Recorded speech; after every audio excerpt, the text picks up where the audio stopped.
Matuto ng tamang kaalaman at mga paraan sa pagtatanim, pangangalaga, pag-ani at pagdevelop ng iba't ibang mga produkto hango sa niyog. Makinig na at lumahok sa libreng pagsasanay on air. Handog sa inyo ng inyong Radyo Eskwela. Hatid ng Department of Agriculture at Agricultural Training Institute. O, huwag liliban ha, dapat laging present. Ito ang Masaganang Kokobuhayan School on the Air on Coconut Production and Processing. Masaganang Kokobuhayan School on the Air on Coconut Production and Processing. Masaganang Kokobuhayan. Naimbag nga daw ka ATI, welcome po sa pang-15 episode ng ating School on the Air on Coconut, Masaganang Kokobuhayan, Radyo Eskwela sa Pagnunugan. Kablawan tayo apo, dagiti so amin nga Municipal Agriculturist, kastamatan ka dagiti School on the Air Coordinators, ken dagiti nasurok nga limagasot nga farmer enrollees tayo dita Distrito 1, iti probinsya, iti Cagayan. Naimbag nga orasyo kakabsat, ket sapay lakadita, daan kayo iti nasayaat nga kasasaad nga danunan iti programa tayo iti daytoy nga aldaw iti School on the Air. Makakasama ninyo sa huling dalawang episodes ng ating School on the Air, J.R. Soriano Batad, kasama ang ating resource person na si Miss Nicole Grace A. Talia, Agriculturist 1 ng Philippine Coconut Authority.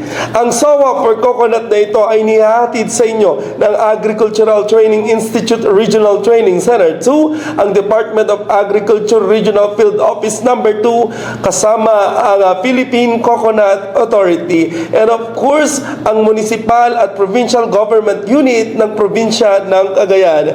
Welcome po sa pang-15 episode ng ating School on the Air on Coconut, Masaganang Kokobuhayan, Radyo Eskwela sa Pagnunugan. Sa ating kokotanong noong nakarang episode, ito'y isang uri ng pagtatanim o pagsasaka kung saan ang ating mga itinatanim ay para lamang sa ating pansariling consumption at mga pansahog. Ang mapalad na nabunot sa mga texters ay mula dyan sa Gonzaga, Cagayan. Congratulations po sa ating lucky winner na si Ma'am Nenita Ayuyang ng Barangay Santa Cruz, Gonzaga, Cagayan. Congratulations po kay Ma'am Nenita Ayuyang ng Barangay Santa Cruz, Gonzaga, Cagayan. Samantala, sa ating kokotanong ngayong episode na ito, ibahagi ang iyong naging karanasan at ano-ano ang iyong natutunan sa pag-aaral sa ating School on the Air on Coconut. Pipili po kami ng dalawang pinakamagandang sagot at sila po ang mananalo. Samantala, pakantabayanan po ang ating long quiz sa huling bahagi po ng ating School on the Air ngayong araw.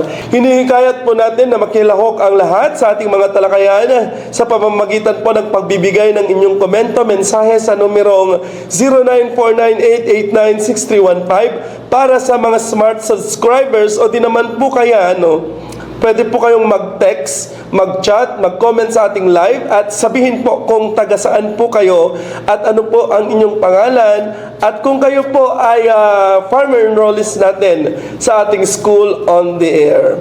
Para po sa ating pagpapatuloy, pakinggan natin si Miss Nicole Grace A. Talia, ang Agriculturist 1 ng Philippine Coconut Authority. Magandang araw po sa inyong lahat, sa lahat ng nakikinig para sa School on the Air for Coconut, Masaganang Kokobuhayan, Radyo Eskwela. Ako po si Nicole Grace Talia, Agriculturist 1 ng Philippine Coconut Authority ng Cagayan. Ating pong tatalakayin ang Episode 15, Economics of Coconut, Cost and Return of Coconut. So dito po natin makikita ang kahalagahan ng nyug sa ating ekonomiya at ano ba ang mga challenges na kinahaharap natin at paghahambing ng kita mula sa iba't ibang uri at produktong galing sa nyug tulad ng hulnat, kopra, buko, cocoa sugar, makapuno, cocoa water vinegar at briquetting operation. Sa kabila ng potensyal nito, maraming challenges ang kinahaharap ng industriya ng nyug. Sa production upstream, mababang kita ng magsasaka, matitinding bagyo tulad nila Christine at Pepito na sumira ng libo-libong puno. Peste, sakit ng nyug, senility o pagtanda ng nyug, inefficient propagation kasi mostly ng coconut farmers natin ay smallholders, kakulangan sa puhunan, makinarya at manggagawa na sa pagtatanim, pag-aani at pagproproseso ng niyog at lack of youth involvement na rin. Sa downstream naman, mahina ang infrastruktura at limitado ang teknolohiya. Hati-hating supply chain kaya mahirap makabuo ng mas malaking kita at kaunti ang value adding o dagdag produkto mula sa nyog. Kakulangan din sa processing technologies para sa nyog.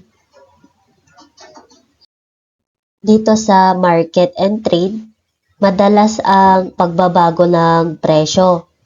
Kakaunti ang merkado sa labas ng bansa at may kakulangan sa pagpapakilala o promotion ng mataas na kalidad at pagiging sustainable ng mga produktong nyog. Presyo ng nyog sa Calabarzon. Ayon sa tala ng PCA Region 4A, narito ang average price ng nyog sa Calabarzon nitong 2024 sa Copra 31.19, sa Hulnat 6.19, sa Buko 7.7. So dito sa slide na to, kapag mas mataas ang demand kaysa supply, yung mas maraming gustong bumili, kaunti ang supply, tumataas ang presyo. So dito naman, kapag naman mas mataas ang supply kaysa sa demand, yung mas maraming produkto pero kakaunti ang bumibili, bumababa ang presyo. So, dito makikita natin ang epekto ng El Nino sa coconut oil export sa taong 2024-2025. So, sa coconut oil export, bumaba ng 21% from 1.4 million metric tons, naging 900,000 metric tons na lang. Sa coconut oil production naman, bumaba ng 15% from 1.85 million metric tons, naging 1.57 million metric tons na lang. Sa copra production naman, bumaba din ng 15% from 2.94 million metric tons, naging 2.5 million metric tons na lang. So, mahigpit na regulasyon ng European Union sa exports ang dagdag problema. Tree of Life. Sa isang puno ng nyog, lahat ay may silbi mula ugat hanggang bunga. Ito ang dahilan kung bakit mahalaga ang nyog sa kabuhayan at ekonomiya. Sa tulong ng tamang pagproproseso at suporta, mas mapapakinabangan natin ang buong potensyal ng Tree of Life, ang ating nyog. Hulnat trading. So, assumption. So, dito may 143 puno ng nyog kada ektarya. Kada puno, 8 bunga ang maani sa bawat harvest. Mayroong 8 harvest sa isang taon. So, ang bawat nyog ay may bigat na 0.9 kg. So, para makuha natin ang average harvest, 143 times 8 times 8 times 0.9, may 8,000 kg per hectare ka sa isang ektarya. More or less 8,000 kg per hectare at may farm gate price tayo na 6 pesos per kilogram. Sa slide na ito, pinapakita kung magkano ang posibleng kita ng isang coconut farmer sa pagbebenta ng hulnat. So sa isang taon, ang isang ektaryang nyugan ay may 8,000 piraso ng nyug. Sa pag-harvest, kung 0.8 per nut at 8,000 yung na-harvest, may magagasto kang 6,400 per hectare per year. So sa pagkokolekta naman, kung 0.4 per nut at may 8,000 na nuts na nakolekta, may magagasto kang 3,200 per hectare per year. Sa pagdadahas naman, kung 0.5 per nut at may nadahas na 8,000 na nuts, may magagasto kang 4,000 per hectare per year. Sa pagbabiyahe naman, kung 0.3 per nut at may naibiyaheng 8,000 na nuts, may magagasto kang 2,400 per hectare per year. So, ang total na nagastos mo ay 16,000 per hectare per year. Kung ibebenta mo ang 8,000 na nuts sa farm gate price na 6 pesos per kilogram, may kikitain kang 48,000 per hectare per year. So, kung ileles mo yung expenses, so yung kita mo na 48,000 per hectare per year, less yung 16,000 per hectare per year na nagastos mo, may makikita ka pang 32,000 per hectare per year. Copra trading assumption. May 8,000 kilogram na nuts na average harvest per year. Pero 22% lang doon ang pwedeng maging copra. So, 8,000 kilogram na nuts times 22% magiging 1,760 kilogram per hectare per year. May additional income ka pang charcoal kung saan ang 480 kilogram per hectare per year ay batay sa estimated na bahagi ng nyug na pwedeng gawing uling. So copra farm gate price natin ay 31 pesos per kilogram at ang charcoal farm gate price naman natin ay 18 pesos per kilogram. Sa 1,000 kilogram of nuts, 220 kilogram of copra lang yung maproproduce at 60 kilogram naman ang maproproduce na charcoal. So, dito natin makikita ang mga expenses. So, sa pag-harvest, kung 0.8 per nut at may na-harvest na 8,000 nuts, may magagasto kang 6,400 pesos per hectare per year. Sa pagko-collect naman, kung 0.4 pesos per nut at may 8,000 na na-collect, may magagasto kang 3,200 per hectare per year. Sa pagdedahas, kung 0.5 per nut at may 8,000 na nuts na nadehas, may 4,000 pesos per hectare per year kang magagastos. Sa pagbabiyahe naman, kung 0.3 per nut at may naibiyaheng 8,000 nuts, magiging 2,400 per hectare per year. Sa pag-splitting, meat removal at drying, 0.55 pesos per nut. At kung may na-split, meat removal at drying kang 8,000 nuts, magiging 4,400 per hectare per year. So, ang kabuoang nagastos mo sa lahat-lahat ay 20,400 per hectare per year. Sa charcoal labor naman, 0.15 per kilogram at may 480 kilogram kang uling. So, ang magagastos mo, 72 pesos per kilogram per year. So, dito, ang farm gate price ng copra ay 31 pesos per kilogram. May bawas na moisture deduction, magiging 3.41 dahil hindi tuyo lahat. So, ang actual selling price ay 27.59 per kilo. So, 27.59 times 1,760 kilogram per hectare per year. Ang kabuuang kita mo ay 48,558.40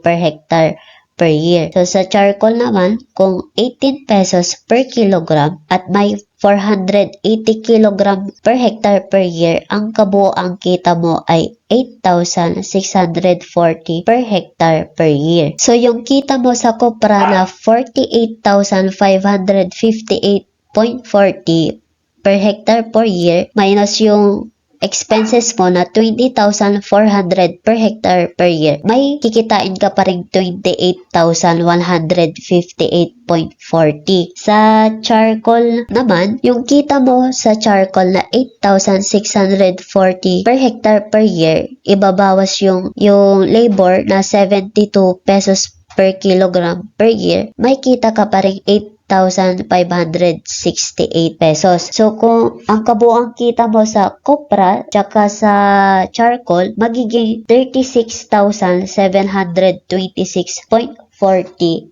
kada ektarya bawat taon. Buko trading. So, assumption, mayroong 143 puno ng nyug sa isang ektarya. Kada puno ay namumunga ng 8 buko kada harvest. Tapos, ang pag-aani ay ginagawang 12 times kada taon. So, 143 times 8 times 12 equals 13,728. Pero ginawang 9,152 para isaalang-alang yung mga di namumunga, bagsak, na peste at mga hindi pa naaani. So, ang farm gate price natin ay 7 pesos per piece. So, ang pwede mong kitain, so 7 pesos per piece times 9,152, ang total income mo ay 64,064 pesos. So, dito naman tayo sa cocoa sugar processing. Sa assumption, sa isang ektarya, may 100 na puno ng nyug. Sa isang puno, may 1.5 liter na coconut sap sa bawat araw. So, dito, 100 fruit-bearing trees times 1.5 liter per day times 320 days per year. So, magiging 48,000 kilogram of sap per year. So, ang labor ng coconut sap topper ay 7.50 per liter. Ang topper po ay manggagawa na kumukuha ng coconut sap mula sa bulaklak ng nyug araw-araw. So, dito sa labor ng sap syrup ko, 200 pesos per day. Sa labor naman ng sugar cook ay 20 pesos per kilogram. Ang selling price naman ng cocoa sugar ay 165 per kilogram.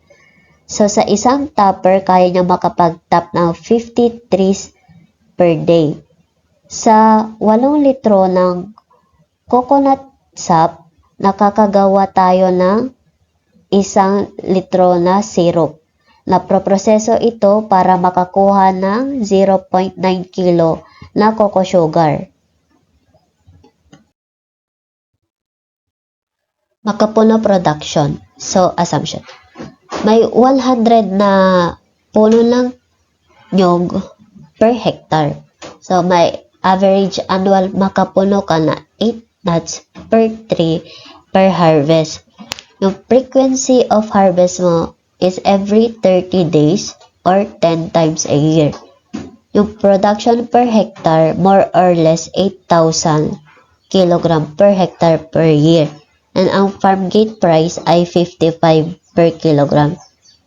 So, sa expenses naman, sa pag-harvest, kung 0.8 per nut at may na-harvest na 8,000 na nuts, magiging 6,400 per hectare per years ang magagastos mo. Sa pagko-collect naman, kung 0.4 per nut at may 8,000 na na-collect, magiging 3,200 per hectare per year. Sa pagdedehas naman, kung 0.5 per nut at may 8,000 na nuts na nadehas, magiging 4,000 per hectare per year. Sa pagbibiyahe naman, kung 0.3 per nut at may naibiyaheng 8,000 na nuts, magiging 2,400 per hectare per year. And yung fertilizer, etc. na magagamit mo, may 10,000 per hectare per year. So, ang kabuoang nagastos mo ay 26,000 per hectare per year. So, ang farm gate price ay 55 per kilogram. times 8,000 kg per hectare per year, ang kabuuang kita mo ay 440,000 per hectare per year. So kung ileles mo yung kita mo na 440,000 per hectare per year at ang nagastos mo na 26,000 per hectare per year, ang pwede mo pang kitain ay 414,000 per hectare per year.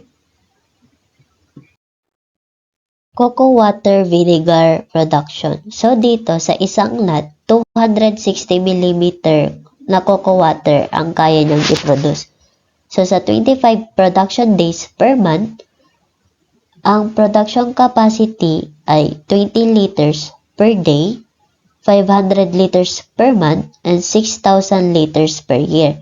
And ang price per unit ay 80 pesos per liter.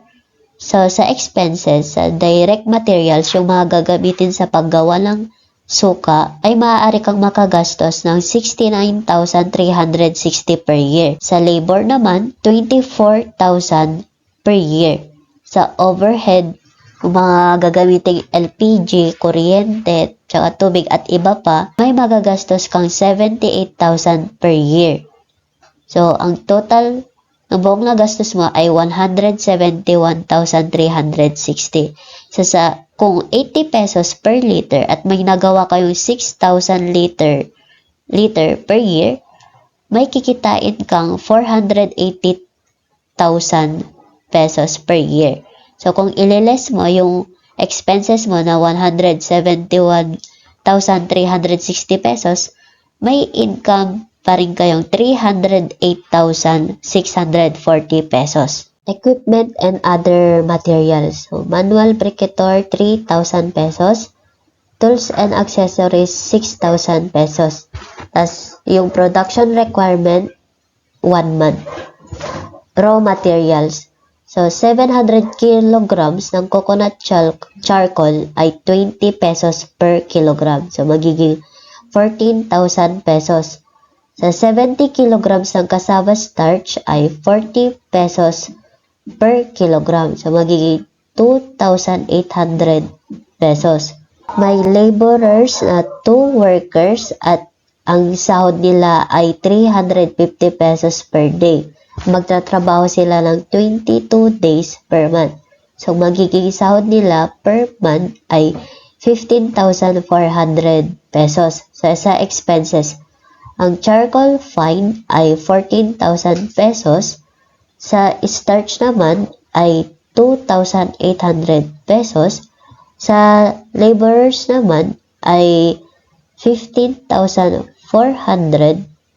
At magiging total na cash cost ay 34,200. So, sa non-cash ay 900 pesos. Yung 900 pesos per month ay bilang bahagi ng gastusin sa briquetting. So sa subtotal cash cost ay magiging 35,100 pesos. So, sa gross income mo, sa 780 kilograms na briquette, tapos ibebenta ng 60 pesos per kilogram, ang magiging income mo ay 46,800 pesos.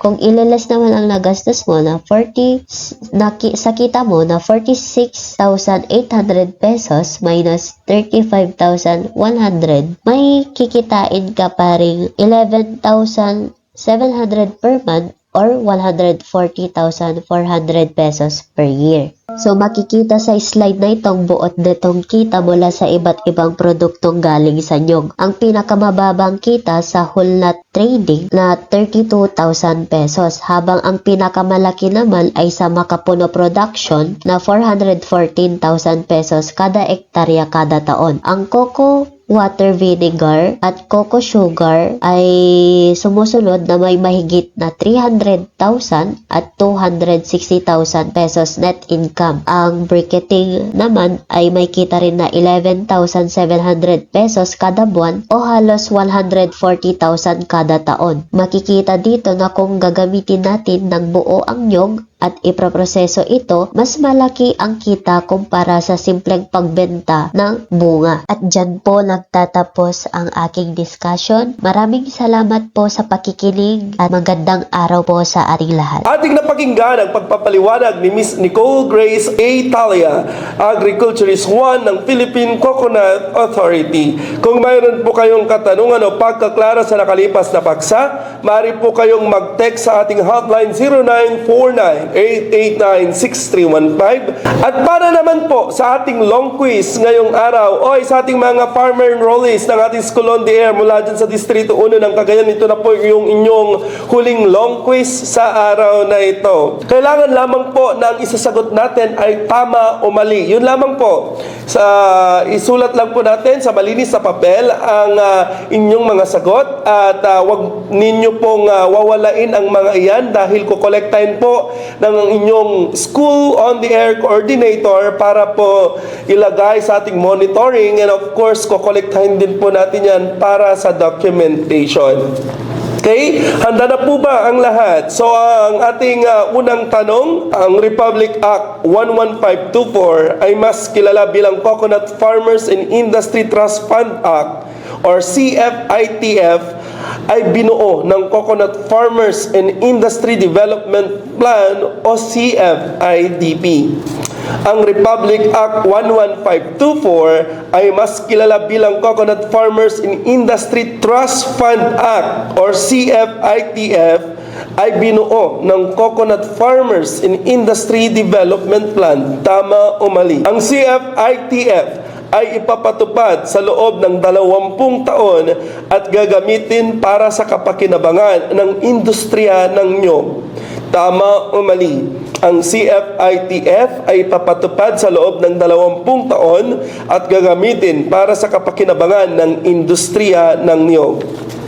Ang pangatlong tanong po, ang unang criteria upang makakuha ng mga suporta sa pagnunyog, kailangang rehistrado sa National Coconut Farmers Registry System or NCFRS ng Philippine Coconut Authority. Ang unang criteria upang makakuha ng mga suporta sa pagnunyog ay kailangang rehistrado sa National Coconut Farmers Registry System or NCFRS ng Philippine Coconut Authority o PCA. Tama o mali? Ang ating ikaapat na tanong, ang ahensyang nangunguna sa implementasyon ng programa ay ang Philippine Coconut Authority o PCA. Iuulitin ko, ang ahensyang nangunguna sa implementasyon ng programa ay ang Philippine Coconut Authority. Tama o mali? Ang ating panglima, ang training component ng CFIDP ay ibinibigay ng Agricultural Training Institute para sa mga magniniyog. Tama o mali? Ang training component ng CFIDP ay ibinibigay ng Agricultural Training Institute para sa mga magninyog. Tama o mali? Para naman po sa ating ika-6 na tanong, para masiguro ang insurance ng mga tanim at alagang hayop, magparehistro sa PCA. Para masiguro ang insurance ng mga tanim at alagang hayop, magparehistro sa PCA. Tama o mali? Sa ating pang-7 na katanungan, kabilang sa tulong ng CFIDP sa pamamagitan ng Commission on Higher Education or CHED ay ang scholarship para sa mga anak ng magnunyog na mag-aaral sa kolehiyo. Tama o mali? Kabilang sa tulong ng CFIDP sa pamamagitan ng Commission on Higher Education or CHED ay ang scholarship para sa mga anak ng magnunyog na mag-aaral sa kolehiyo o mag-aaral sa kolehiyo. Tama o mali? Ayan, sa ating namang pangwalong katanungan, hinihikayat ng PCIC na makilahok sa kooperatiba upang maging prioridad na makakuha ng suporta mula sa iba't ibang ahensya. Hinihikayat ng PCIC na makilahok sa kooperatiba upang maging prioridad na makakuha ng suporta mula sa iba't ibang ahensya. Tama o mali? Sa ating pangsyam na katanungan, ang construction ng mga shared processing facilities ay serbisyo o suporta na makukuha sa PhilMec. Tama o mali? Ang construction ng mga shared processing facilities ay serbisyo o suporta na makukuha sa PhilMec. Tama o mali? Para naman po sa ating pangsampung katanungan, maliban sa mga tanim na niyog, kape at kakao lamang ang nire-rekomenda na makita sa ilalim ng tanim na niyog. Tama o mali? Maliban sa mga tanim na niyog, kape at kakao lamang ang nire-rekomenda na makita sa ilalim ng tanim na niyog. Tama o mali? Sa ating panglabing isang katanungan, ang Good Agricultural Practices o GAP ay para lamang sa mga tanim na niyog. Tama o mali? Ang Good Agricultural Practices o GAP ay para lamang sa mga tanim na niyog. Tama o mali? Sa ating panglabing-dalawang episode, ang chloride ay pinakaimportanteng pataba o abono na kailangan ng niyog. Ang chloride ang pinakaimportanteng pataba o abono na kailangan ng niyog. Tama o mali? Sa ating panglabing-tatlong katanungan, ang isang criteria sa pagpili ng dekalidad na seednut, ito ay pare-pareho ang laki at nanggaling sa mother palms na rekomendadong variety ng PCA. Tama o mali? Ang isang criteria sa pagpili ng dekalidad na seednut, ito ay pare-pareho ang laki at nanggaling sa mother palms na rekomendadong variety ng PCA. Tama o mali? Para naman po sa ating panglabing-apat na katanungan, ang isang pamantayan upang makakuha ng suporta sa Bureau of Animal Industry o BPI ay may lupang sakahan na maaaring pagtaniman ng mga forage. Tama o mali? Ang isang pamantayan upang makakuha ng suporta sa Bureau of Animal Industry ay may lupang sakahan na maaaring pagtaniman ng mga forage. Tama o mali? At ang ating panghuling katanungan sa araw na ito para sa inyong long quiz, ang isa sa konsiderasyon sa good agricultural practices ay may maayos na lagayan ng mga gamit sa bukid. Tama o mali? Ang isa sa konsiderasyon sa good agricultural practices ay may maayos na lagayan ng mga gamit sa bukid. Tama o mali? Okay, paalala lamang po sa ating mga School on the Air coordinators at ating mga farmer enrollees. May mga ibinigay po kaming mga forms po para sa inyong final exam at post-test. At may isusunod po kaming mga forms. Ito ay mga evaluation forms ng ating mga resource speaker. Bali na 12 na resource speaker sa 15 episode ng ating School on the Air. Lahat po ng ating naging resource speaker ay bibigyan po natin sila ng score. So magbibigay po kami ng additional forms po yan this week or by next week. Next week po ay pakantabayanan ang tatlong magagaling at aktibong farmer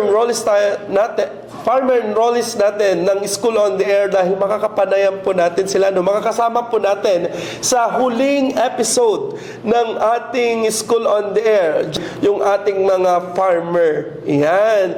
At para naman po sa ating kokotanong ngayong episode na ito, ibahagi ang inyong naging karanasan at ano-ano ang inyong natutunan sa pag-aaral sa ating School on the Air on Coconut Masaganang Kokobohagan Radyo Eskwela sa Pagnunugan. Inulit ko po, pipili po kami ng dalawa sa pinakamagandang sagot at yun po yung mananalo. Pero lahat po ng magchat-chat or magte-text ng kanilang sagot ay babasahin po natin yan sa ating huling episode na mangyayari po yan next week. Maraming salamat po sa inyong lahat.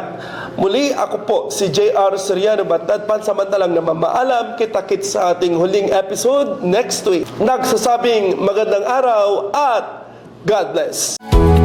At yan ang masaganang Coco Buhayan School on the Air on Coconut Production and Processing. Live sa inyong Radyo Eskwela. Ang programang ito ay handog sa inyo ng Department of Agriculture at Agricultural Training Institute.